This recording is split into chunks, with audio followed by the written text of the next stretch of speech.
10 ରୁ 16 ମେ ଏହି ସପ୍ତାହ କେବଳ ଏକ ସାଧାରଣ ସମୟ ନୁହେଁ। ଏହା ହେଉଛି ସେହି ସମୟ ଯେତେବେଳେ ଗ୍ରହମାନେ ନିଜର ସ୍ଥାନ ବଦଳାଉଛନ୍ତି ଏବଂ ସେହି ବଦଳ ଆପଣଙ୍କ ଜୀବନରେ ଝଡ଼ ଆଣିପାରେ। କେହି ଏହି ସପ୍ତାହରେ ହଠାତ୍ ଧନୀ ହେବେ, କେହି ହରାଇଦେବେ ନିଜର ଭରସାର ଲୋକକୁ। କେଉଁଠି ଭାଗ୍ୟ ଦ୍ର ଖୋଲିବ ଆଉ କେଉଁଠି ଭାଗ୍ୟର ଦ୍ର ବନ୍ଦ ହେବ, ସବୁକିଛି ନିର୍ଭର କରୁଛି ଆପଣଙ୍କ ରାଶି ଉପରେ। ମେଷ, ସପ୍ତାହର ପ୍ରଥମ ଦିନ ଆପଣ ଅନୁଭବ କରିପାରନ୍ତି ଯେ ସବୁକିଛି ଆପଣଙ୍କ ବିରୋଧରେ ଯାଉଛି। ଘରେ ଛୋଟ କଥାରେ ବଡ଼ ଝଗଡ଼ା, କାମରେ ଅଟକ, କିନ୍ତୁ ଏହା କେବଳ ଆରମ୍ଭ। ସପ୍ତାହ ମଧ୍ୟରେ ଏକ ଅଜଣା ମୌକା ଆପଣଙ୍କ ସାମ୍ନାକୁ ଆସିବ।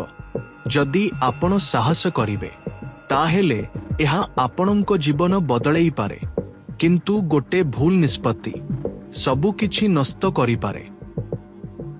ବୃଷ, ଏହି ସପ୍ତାହ ଆପଣଙ୍କୁ ଚୁପଚାପ ଆଶୀର୍ବାଦ ଦେଉଛି।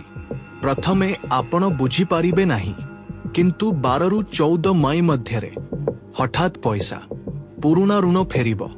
ଏହା ଦେଖି ଆପଣ ଆଶ୍ଚର୍ଯ୍ୟ ହେବେ, କିନ୍ତୁ କାହାକୁ ଅଧିକ ଭରସା କରିବେ ନାହିଁ। ମିଥୁନ, ଏହି ସପ୍ତାହ ଗୋଟେ ମାୟାଜାଲ ଭଳି। ଆପଣଙ୍କ ସାମ୍ନାରେ ଦୁଇଟି ରାସ୍ତା ଖୋଲିବ। ଗୋଟେ ଆପଣଙ୍କୁ ସଫଳତା ଦେବ, ଆଉ ଗୋଟେ ଆପଣଙ୍କୁ ନଷ୍ଟ କରିଦେବ। ସବୁଠୁ ଭୟଙ୍କର କଥା, ଦୁହିଁଟି ଏକରକମ ଲାଗିବ। ଭୁଲ ଚୟନ ବଡ଼ କ୍ଷତି।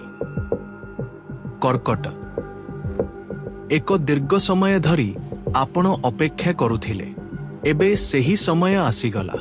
13 ରୁ 16 ମେ ଆପଣଙ୍କ ଜୀବନରେ ଆଲୋକ ଆସିବ। ଘରେ ଖୁସି, ମନରେ ଶାନ୍ତି। ଆପଣ ଅନୁଭବ କରିବେ, ହଁ, ଏବେ ସବୁ ଠିକ୍ ହେଉଛି। ସିଂହ, ଏହି ସପ୍ତାହ ଆପଣଙ୍କ ପାଇଁ ଗୋଟେ ପରୀକ୍ଷା।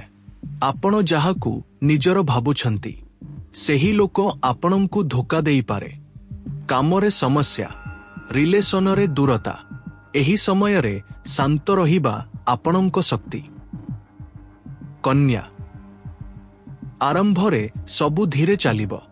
ଆପଣ ଭାବିବେ କାହିଁକି କିଛି ହେଉନାହିଁ, କିନ୍ତୁ ସପ୍ତାହ ଶେଷରେ ଏକ ନୂତନ ଦ୍ର ଖୋଲିବ, ନୂତନ ଅବସର। ଏହା ଆପଣଙ୍କ ପାଇଁ ଟର୍ଣ୍ଣିଂ ପଏଣ୍ଟ। ତୁଳା, ଏହି ସପ୍ତାହ ଆପଣଙ୍କ ଭାଗ୍ୟର କାହାଣୀ ପରିବର୍ତ୍ତନ କରିଦେବ। ଆପଣ ଯାହା ସ୍ୱପ୍ନ ଦେଖୁଥିଲେ ସେଟା ଏବେ ସତ୍ୟ ହେବାକୁ ଯାଉଛି।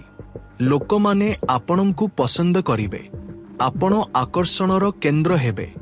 ଧନ ଲାଭ, କିନ୍ତୁ ଅତି ଆତ୍ମବିଶ୍ୱାସ ସବୁକିଛି ଭାଙ୍ଗିପାରେ। ବିଛା, ଏହି ସପ୍ତାହରେ ଏକ ଛାୟା ଆପଣଙ୍କୁ ଘେରି ରହିବ।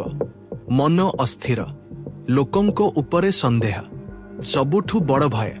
ନିକଟତମ ଲୋକ ଆପଣଙ୍କୁ ଯନ୍ତ୍ରଣା ଦେଇପାରେ।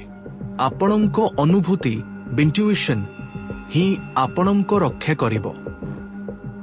ଧନୁ, ଏହି ସପ୍ତାହ ଆପଣଙ୍କ ଜୀବନର ଏକ ମୋଡ଼। ଆରମ୍ଭରେ ସମସ୍ୟା, କିନ୍ତୁ ଶେଷରେ ବିଜୟ। ଏକ ନୂତନ ଅବସର, ଜୀବନର ନୂତନ ଦିଗ। ମକର, ଏହି ସମୟ ଆପଣଙ୍କ ପରୀକ୍ଷା ନେଉଛି। ଅଧିକ ପ୍ରୟାସ, କମ୍ ଫଳ। ଆପଣ ଭାବିପାରନ୍ତି ମୋ ଭାଗ୍ୟ ଖରାପ, କିନ୍ତୁ ସତ୍ୟ, ଏହାପରେ ବଡ଼ ସଫଳତା ଆସିବ। କୁମ୍ଭ, ଏହି ସପ୍ତାହ ସବୁଠୁ କଠିନ ସମୟ। ଧୋକା, ମାନସିକ ଚାପ। ଆପଣ ଏକା ଲାଗିପାରନ୍ତି, କିନ୍ତୁ ଏହା ଶେଷ ନୁହେଁ, ଏକ ନୂତନ ଆରମ୍ଭର ସଂକେତ। ମୀନ, ଏହି ସପ୍ତାହ ଆପଣଙ୍କ ପାଇଁ ଏକ ସୁବର୍ଣ୍ଣ ସମୟ। ଧନ, ପ୍ରେମ, ସଫଳତା, ସବୁକିଛି ଆପଣଙ୍କ ପକ୍ଷରେ। ଆପଣ ଅନୁଭବ କରିବେ ଏହା ମୋ ସମୟ। ଲାଖି, ବୃଷ, ତୁଳା, ମୀନ। ଡେଞ୍ଜର, ସିଂହ, ବିଛା, କୁମ୍ଭ। 10 ରୁ 16 ମେ ଏହି ସପ୍ତାହ ଆପଣଙ୍କ ଜୀବନକୁ ବଦଳେଇ ପାରେ। କମେଣ୍ଟ କରନ୍ତୁ ଆପଣଙ୍କ ରାଶି ଏବଂ କହନ୍ତୁ ଏହା ସତ୍ୟ ଲାଗୁଛି କି। ଏଭଳି ରାଶିଫଳ ପାଇଁ ସବସ୍କ୍ରାଇବ୍ କରନ୍ତୁ।